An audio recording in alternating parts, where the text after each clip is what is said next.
La Carretera Nacional 72, una arteria de asfalto que serpentea a través de los bosques de pinos negros, donde la niebla parece tener conciencia propia, ha sido durante décadas el escenario de una anomalía que desafía las leyes de la física y la cordura.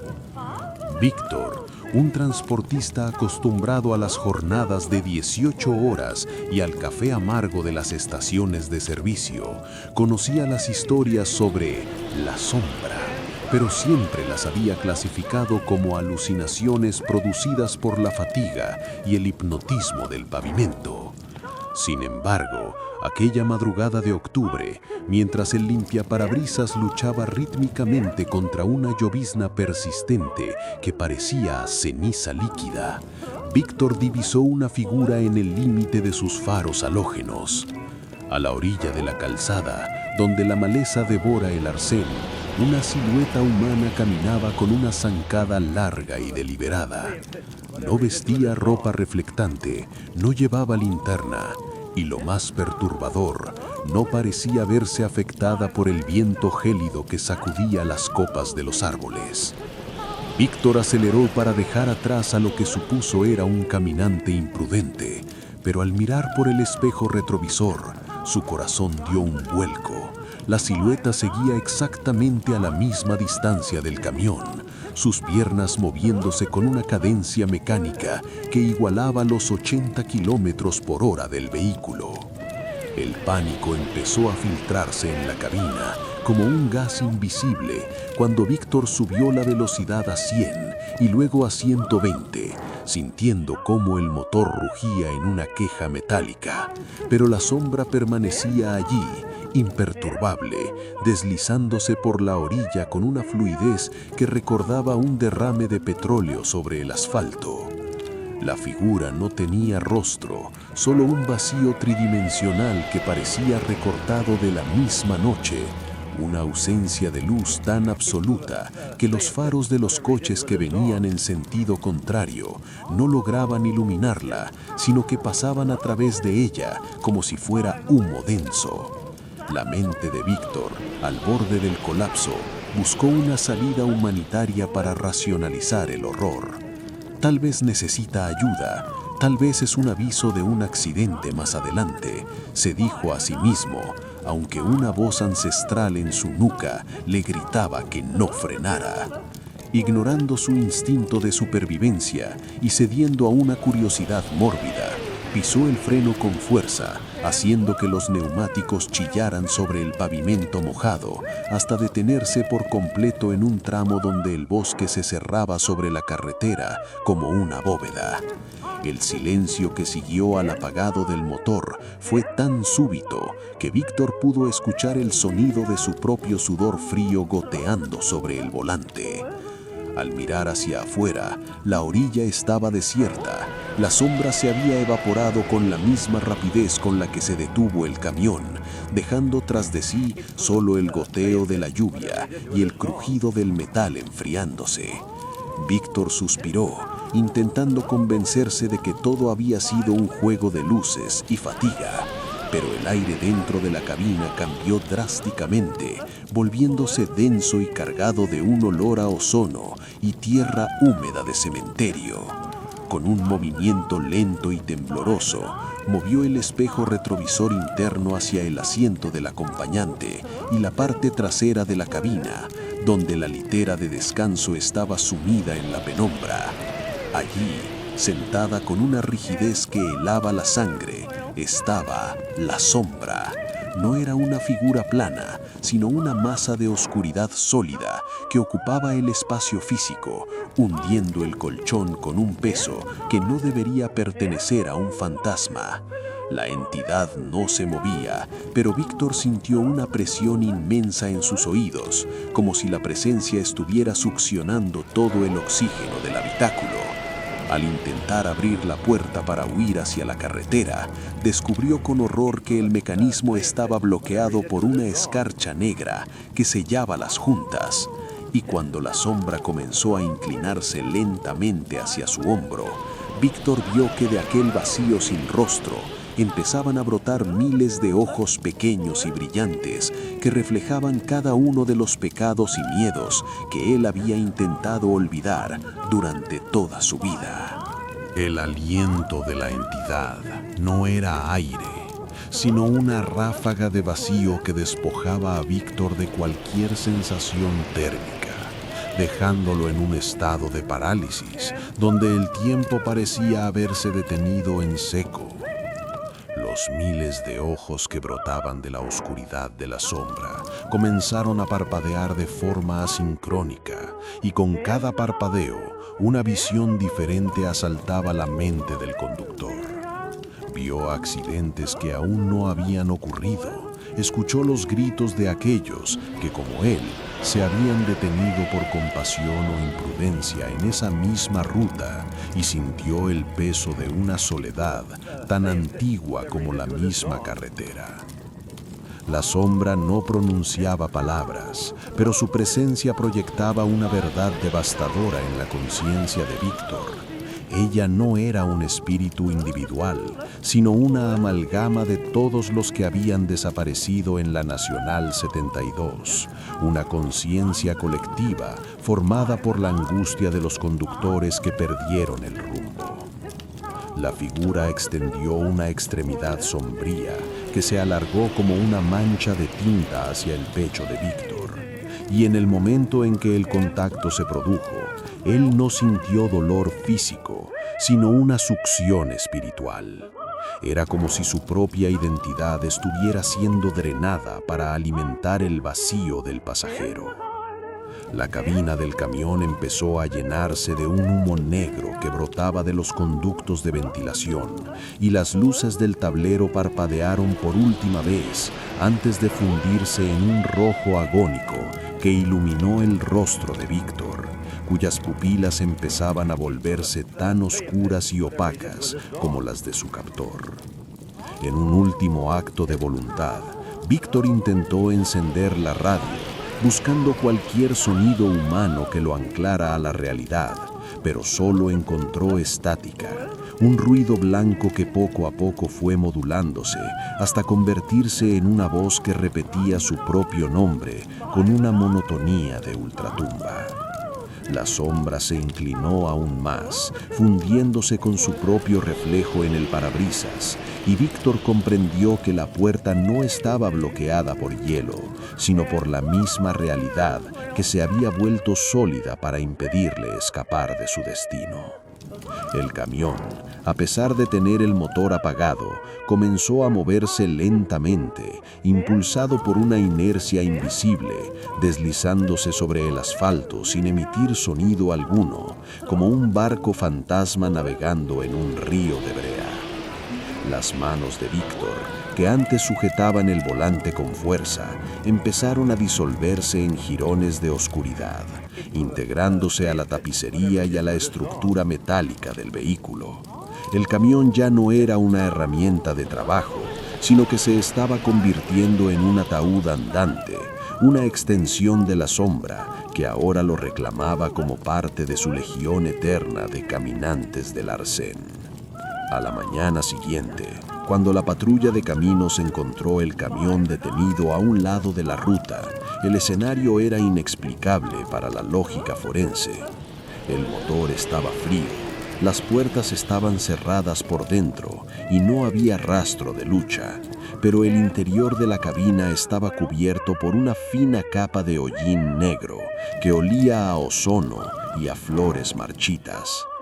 En el asiento del conductor no había nadie, pero en el polvo acumulado sobre el tablero, alguien había trazado una sola frase con una caligrafía que coincidía con la de Víctor: "No se detengan por nosotros". El oficial que realizó la inspección, al mirar por el retrovisor lateral mientras se alejaba del lugar, sintió que el corazón se le detenía al ver a través de la densa niebla matutina, no una, sino dos sombras caminando por la orilla de la carretera al mismo ritmo que su patrulla. Una era alta y antigua, la otra era más reciente y vestía los jirones de una chaqueta de transportista que ondeaba al viento sin que hubiera brisa alguna. El oficial aceleró, pero en el fondo de su mente, una voz que antes pertenecía a Víctor comenzó a susurrarle que el viaje apenas comenzaba y que tarde o temprano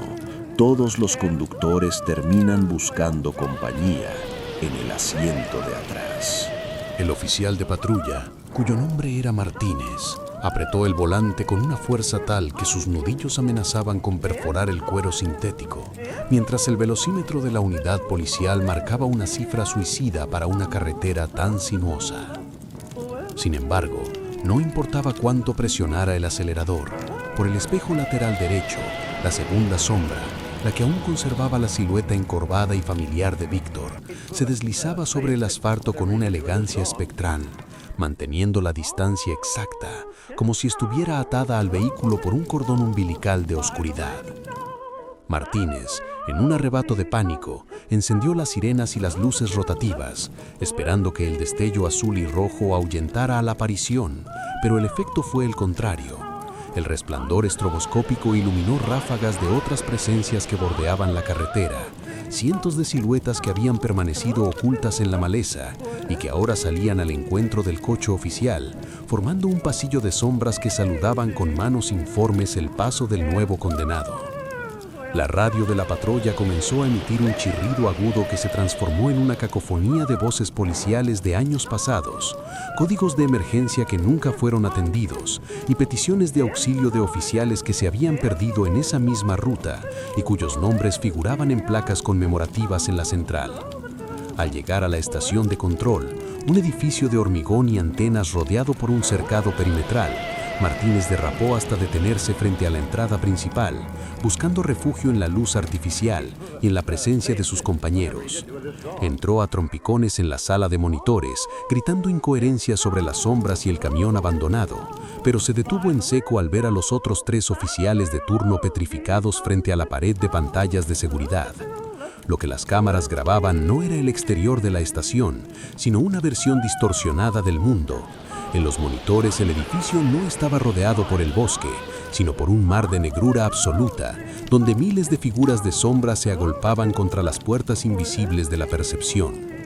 Martínez se acercó a la pantalla principal y vio con horror su propio coche patrulla estacionado afuera. En el asiento trasero de la imagen digital, la sombra de Víctor estaba sentada, mirando fijamente hacia la cámara con sus ojos de vacío, y lentamente la figura comenzó a atravesar el cristal del monitor, estirando una mano de píxeles oscuros que empezaba a materializarse en el aire frío de la oficina. El edificio entero comenzó a vibrar con la misma frecuencia que el camión de Víctor, y las luces del techo empezaron a supurar esa misma escarcha negra que sellaban las salidas. Uno a uno, los monitores estallaron, pero las imágenes que proyectaban no se apagaron, sino que quedaron suspendidas en el aire como hologramas de una pesadilla eterna.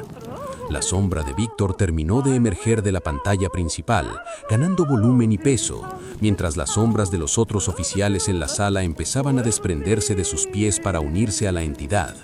Martínez comprendió entonces que la Nacional 72 no era solo una carretera, sino una trampa de recolección para una entidad mucho más vasta que utilizaba el concepto del viaje para consumir la esencia del progreso humano. Ya no había central, ni patrulla, ni hogar al cual volver, solo quedaba el asfalto infinito. Martínez cerró los ojos cuando sintió la mano fría de la sombra de Víctor sobre su hombro, una invitación final a dejar de correr y aceptar su nuevo turno de guardia. El edificio de la central se sumergió en el silencio de la niebla y cuando el sol salió a la mañana siguiente, no encontró rastro de la estación ni de los hombres, solo una carretera perfecta, vacía y reluciente, esperando a que el siguiente conductor nocturno viera algo moverse en el arcén y por un error de compasión decidiera detenerse. El silencio que se apoderó de la estación de control no era la ausencia de sonido, sino la presencia de una sordera absoluta que parecía devorar incluso el latido del corazón de Martínez. Mientras sus compañeros se desvanecían en el aire, transformándose en meras manchas bidimensionales contra las paredes de hormigón, él sintió que la gravedad misma cambiaba de eje. El suelo ya no era sólido, sino una extensión de ese asfalto infinito que ahora reclamaba su derecho de propiedad sobre todo lo existente. La sombra de Víctor, cuya mano aún pesaba sobre su hombro, comenzó a susurrar, no con palabras, sino con una vibración que le reveló el mapa oculto de la realidad.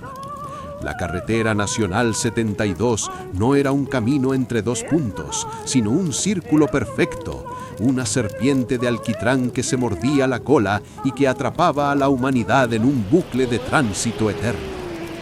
Martínez vio a través de las paredes que se volvían translúcidas cómo miles de luces de coches en todo el mundo empezaban a parpadear y apagarse, indicando que el fenómeno ya no estaba confinado a una ruta solitaria, sino que se extendía como un sistema nervioso por cada autopista, cada callejón y cada sendero del planeta. La transición final comenzó cuando el oficial, incapaz de resistirse al abrazo del vacío, miró hacia el monitor que aún funcionaba y vio que la cámara ya no apuntaba al aparcamiento, sino hacia el interior de su propia mente. Allí, en el centro de su conciencia, vio la carretera vacía bajo una luna negra y comprendió que para escapar del horror de ser perseguido, debía convertirse en el perseguidor. Sus pies se fundieron con la sombra del suelo y su uniforme de policía se oscureció hasta volverse una túnica de penumbra que absorbía los restos de su luz interior. La estación de control crujió una última vez antes de colapsar, no hacia afuera, sino hacia adentro de una grieta dimensional que la borró de la faz de la Tierra, dejando en su lugar un claro boscoso donde la naturaleza nunca volvería a crecer. Martínez, ahora despojado de nombre y de pasado, se encontró de pie en el arcén de la 72, sintiendo una conexión eléctrica con el asfalto que le indicaba que un nuevo vehículo se aproximaba a lo lejos. Un coche familiar cargado de risas y esperanzas que pronto se convertirían en ceniza. El final del ciclo llegó con una revelación devastadora. La carretera necesitaba conductores porque ella misma era el vehículo de una entidad superior que viajaba hacia el fin de los tiempos. Cuando el coche familiar apareció en el horizonte, Martínez no sintió odio ni hambre, sino una necesidad mecánica de cumplir su función. Se colocó en la orilla, ajustando su ritmo al del motor que se acercaba, y mientras el conductor del vehículo lo observaba por el retrovisor con una mezcla de curiosidad y miedo, Martínez vio su propia mano reflejada en el cristal trasero del coche, ya sentada allí, esperando el momento exacto en que el hombre pisara el freno. La carretera nacional 72 brilló bajo la luz de las estrellas muertas, y en ese instante todas las sombras de la tierra se detuvieron al unísono, reconociendo que la red estaba completa. Ya no había conductores ni pasajeros, solo el viaje eterno en una oscuridad que no conoce destino, donde cada parada es la última y donde la sombra que camina junto a ti no es un extraño, sino el reflejo de lo que siempre estuviste destinado a ser en el asfalto del olvido.